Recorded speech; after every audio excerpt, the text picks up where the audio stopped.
Once again, welcome to the information station, where we help provide information that can help change your situation to empower you to have your very own motivation.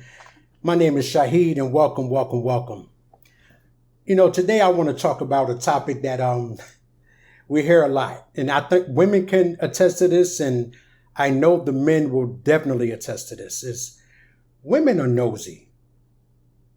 Women are extremely nosy.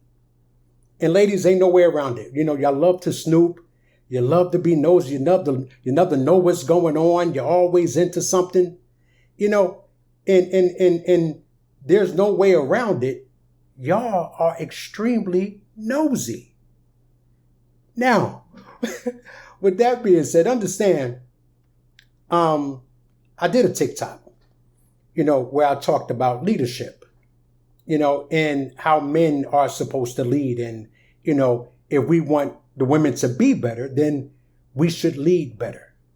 And I got a lot of comments, saying that women don't listen, and women nowadays are so independent that, you can't lead them, and they don't want to listen to you. They don't want to follow you, and men went on and on talking about the fact that our women today is hard to lead because they don't listen and they don't follow.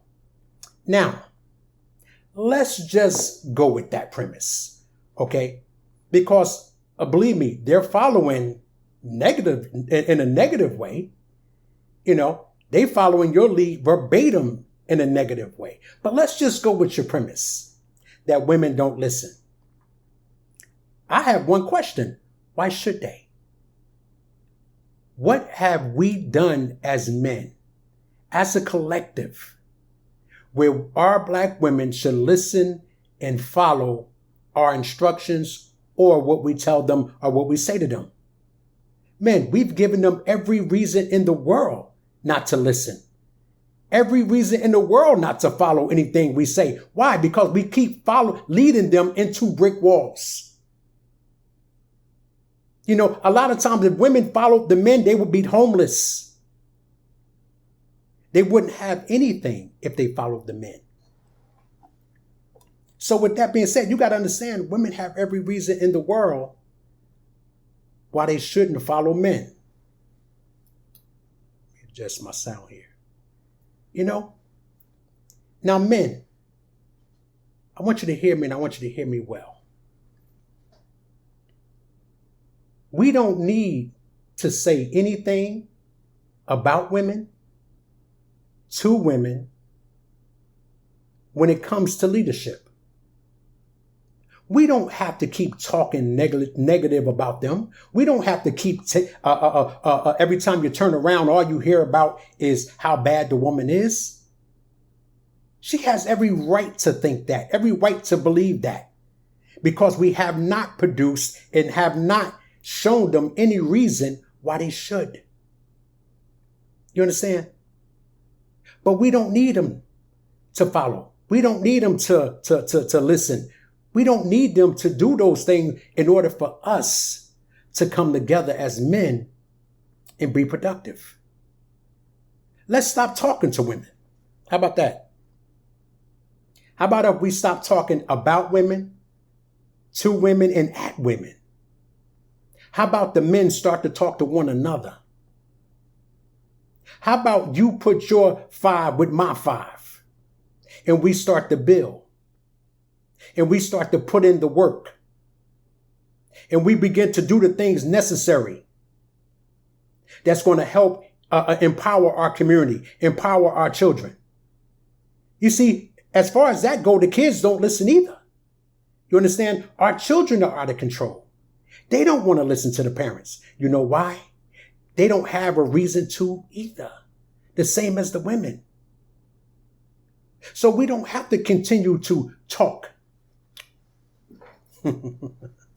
We don't have to continue to come at them, talk about them, why they should follow, why they should listen to what we say. Okay, all we need to do is shut up and get to work. All we need to do is shut up and start to do the things necessary that will give our children and our women a reason to follow the man. A reason to follow us. Because right now, you can't argue my point. Tell me one thing that we've done that they should follow. They should follow us smoking blunts and smoking weed? I don't think they're doing that. They should follow us drinking lean and getting high? Oh, I think they're doing that too. You remember a time when you used to go to a strip club and there'd be a bunch of men in there looking at women? Guess what, fellas? They followed you there too. Now women overtake the strip club. Now women are the ones that's packing it out. They the ones that's making it rain. They the ones that's throwing the dollars. Huh? Talk to me. Women out here are doing whatever they can do to survive and take care of their families. But guess what? We as men, we don't need to keep coming at women. Okay? We don't need to keep coming at women. All we need to do is put in the work. All we need to do is keep our mouth shut and our focus on our goal, not as just an individual. That's important too. But what can we do to leave a legacy? What can we do as men to leave something that our children's children can live on? That they can feel empowered, knowing that they fathers, they uncles, they brothers came together and built. You see, if we were to, not you, myself included, if we were to think like that and begin to do what's necessary, oh my God, brothers, didn't I just tell you women are nosy? Didn't we just all agree that women are nosy as hell? Guess what? If you stop talking about them, if we stop talking about them and putting them down and belittling them and degrading them, if that was to stop, our women will start going, wait a minute, what they doing over there? I see them over there, but what is it that they doing? Huh? What they doing over there? I don't know, girl. They working on something. They working on something. You see, we banking on them being nosy. We're banking on them to be nosy. And guess what? There's an old saying that says, if you build it, they'll come. And fellas, not only will they come, but they'll come with food and drink. You hear me? They will be your biggest supporters. They will be your biggest cheerleaders. If they see us putting in that work, we won't have to ask them to come. They'll come. Trust me, they'll come. And when they come, they won't come empty-handed because women have been waiting for this. They will be there to feed us. They will be there to make sure that our back is rubbed, to make sure that our feet are rubbed. Trust me, fellas, when I tell you, all we got to do is put in the work. Let's stop talking about them. Let's stop putting them down. Let's stop talking to them to get them on board with what we're trying to do. You don't have to do that. Just put the work in. They'll see it. Just put the work in. They'll see it. They nosy. Remember? They're nosy. And they will see that their men have stopped talking negative about them. They will see that their men appreciate what they have done in our absence. Our children will begin to see that we are leaving something for them. You see, in other cultures, they They understand inheritance. You hear me? They understand inheritance. They understand that the business will be passed down to them. So therefore, when their parents tell them something, they don't automatically rebel. You got people here, you got other cultures that choose their husband for their sons. Now, they live here in America. They live here in the United States, and at 28 and 27 years old and in their 30s, they're allowing their parents to choose their spouse. Why is that? Number one is their culture. And yes, we understand what happened to ours. I get that. But number two, their parents leave an inheritance. Your kids, trust me, will be reluctant to lash out and talk back when there's something on the line. You see, we always have to have our children start from scratch. By the time we pass away, all there is they got to walk around and with the hat and collect an offering that so that we can be buried. In every generation in the black community have to start over from scratch. A lot of us are getting smarter and do have life insurance. That's good. That's where it starts. But we also have to leave something. We also have to build something. See, people keep talking about, I hear all the time, oh my God, if I hear another person talk about, well, we had Black Wall Street. Well, we had, we had the community in Rosewood. Really? Brothers, you know what? I am so tired of hearing that. I am so tired of hearing that. There's a saying that says, never rest on your last success. Never rest on your last success. Now, when many of us growing up, if we fall off a bike, what we do? We get back on it. If we climb a tree and we fall, what we do? We climb it again tomorrow. We don't sit around and talk about what we did before. Who does that? Who sits around and talk about what they did before? And like, oh, we tried to build it, but they took it and they broke it and they came in and they burnt us out. Shut up. Shut up. You build it again and again and again and again if you have to. And this time you're better able to protect it. Hopefully. This time we know how to go about it. Why? Because it's been done before. We've seen what happened. So we can't keep copping out. We can't keep using excuses. We can't keep waiting for our women to get on board with us. That ain't going to work. That ain't how it works. It's not how it works. They don't trust you no more. Okay? Your word don't mean nothing. You've tried 1 million projects and they all failed. Guess what? We got to do it collectively. We have to put up or shut up. We have to come together as men, sit at the freaking table and decide what our aim and what our goal is going to be and pursue it. We are a lot more educated. We have a lot more wealth. We have a lot more money.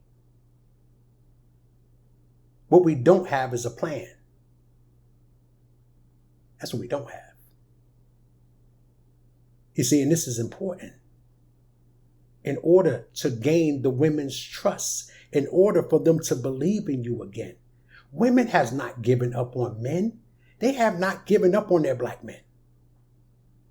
They are still your biggest cheerleaders. They're still your biggest advocate. And you need one another. But the same is true, like when it comes to your children. If you have been promised by your dad that, hey, I'm going to come pick you up. I'm going to come get you this summer. I'm going to come take you to Disney World. I'm going to come do this. And you never show. And they continue to sit on the porch and wait and wait and wait and wait. And you never show. What do you think is going to happen? What do you really think is going to happen?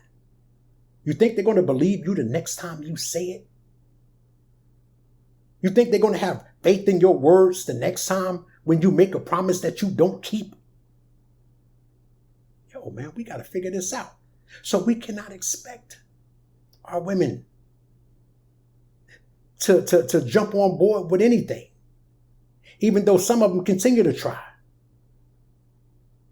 So you can't look at her, oh, she ain't leading. Why? Because you ain't doing nothing.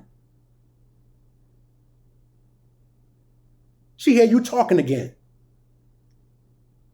Every month your plan change. Every month there's something different. There's something new. Something else some other harebrained idea you got. Cut it out. Cut it out. If we build it, they'll come. Trust that. Once again, my name is Shahid. Don't forget to follow. Don't forget to hit the like button and subscribe. Again, this is just getting started. This is not attacking anybody. We're not attacking men. We're not attacking women. I'm not about attacking. I'm about teaching. I'm about helping us to come together to be better. I'm about healing. But before you can do that, you have to first locate the problem. You have to see what the problem is so that you know what you're working on. This is the information station. With information that can help change your situation, to empower you to have your own motivation. Because understand, if you're not empowering a person, then you are disempowering them. When you tell a people that all of their power is outside of themselves and they have to wait on it, that's not empowering them. Because the more responsibility a person take, the more encouragement that person gets. That's what builds you up. The one who takes ownership of it is the one that benefit from it. The one, see, I've run my own business for many years before I went through before we went through the recession in 2009, 2010. And every time something would go down, I've had up to 22 guys working for me throughout my years in my business. And not one time have I ever thrown any of them under the bus. Even if I knew it was something that one of my guys did that I told him not to do.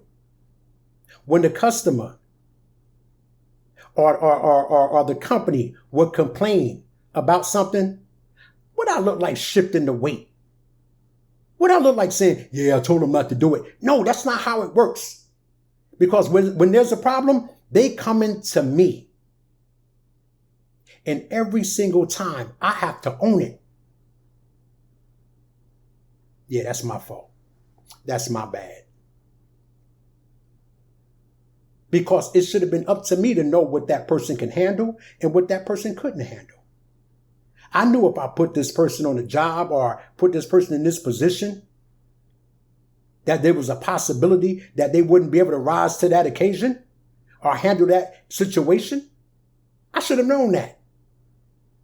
Bosses own it all the time. And every time you own it, it brings on that much more knowledge, which produces wisdom. You see, people don't know the difference between knowledge and wisdom. A lot of people have knowledge. A lot of people know better. They know they shouldn't smoke. A lot of people know if they keep drinking, it's going to, mess up their liver. People know if they eating bad foods that, if that's going to eventually come back at them. A lot of people have knowledge. But do they have wisdom? You see, wisdom is the application of knowledge. The ability to walk out what you know. The ability to have enough discipline to do what's necessary. That's wisdom. to know better and do better. It's not good enough just to know. You see, and we have to come together and we have to understand what has taken place and do what needs to be done to fix it.